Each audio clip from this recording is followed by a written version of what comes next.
Welcome back. తమ పార్టీలో అన్ని కరెక్ట్ గా జరిగితే మొన్నటి ఎన్నికల్లో గెలిచేవాళ్లమని అన్నారు రాజ్యసభ సభ్యుడు అయోధ్య రామిరెడ్డి. వైసీపీలో కొన్ని లోపాలున్నాయని వాటిని సరిదిద్దుకుంటామని అన్నారు. ప్రతి రంగంలో ఎత్తుపలాలు ఉన్నట్టే పార్టీల్లోనూ ఉంటాయన్నారు. తాను పార్టీ మారుతున్నాను అన్న ప్రచారం వాస్తవం కాదని అన్నారు అయోధ్య రామిరెడ్డి. నేను ఆల్రెడీ చెప్పాను కదా, ఖండించాను కదా, బట్ ఆల్రెడీ అన్ని రాంగ్, అదంతా wrong.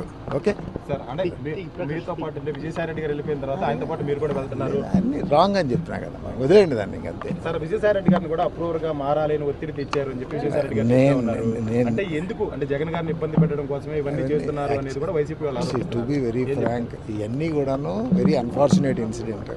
Okay, so Vijayasai Reddy గారు చాలా బాధ్యత కలిగినటువంటి వ్యక్తి, కష్టపడే వ్యక్తిత్వం ఉన్నటువంటి వ్యక్తి. సో ఆయన ఆ పార్టీని విడాలంటే ఏదో ఉండుంటుంది, ఆయనకు ఏదో ఇష్యూ ఉండుంటుంది.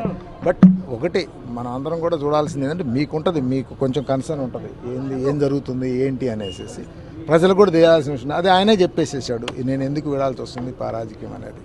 బట్ వీటన్నిటికి ఇంతతోటి అట్లా వదిలేసేద్దాం. ఒక్కోసారి ప్రెజర్స్ ఉంటాయి, అందరూ తట్టుకోలేరు కదా. ఆయన రాజకీయ నేపథ్యం నుంచి వచ్చిన వాళ్ళకి తెలుస్తాయి కొన్ని.